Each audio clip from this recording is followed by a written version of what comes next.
नाशिकमधून एक भीषण अपघाताची घटना सध्या समोर येतेय। लग्न समारंभातून परतणाऱ्या नामपूर भदाणा कुटुंबाच्या कारचा मोठा भयंकर अपघात झाला।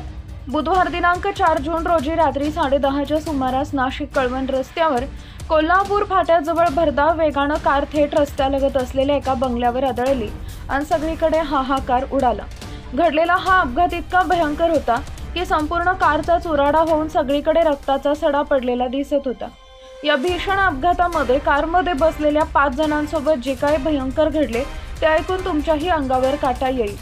या भयंकर अपघातामध्ये कारमध्ये बसलेल्या 5 जणांसोबत नेमकं काय घडलं ते पुढे बघा। त्या अगोदर तुम्ही आपल्या चॅनलवर नवीन असाल तर चॅनलला सबस्क्राइब करा, जेणेकरून अशा प्रकारच्या अपडेट्स या तुमच्यापर्यंत पोहोचत राहतील। अपघातग्रस्त कार नामपूरहून सटाण्याकडे जात होती।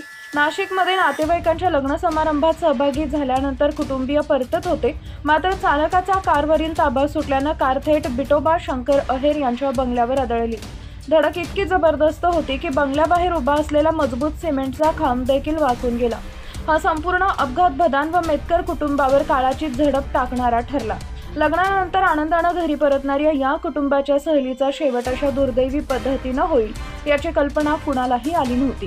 हा अपघात इतका भयंकर होता की कारमधील 5 जणांचा जागीच मृत्यू झाला असून 2 जण गंभीर जखमी झाले। या घटनेनं संपूर्ण परिसरात शोककळा पसरली असून ग्रामस्थांनीही या दुर्घटनेबद्दल दुःख व्यक्त केलं आहे।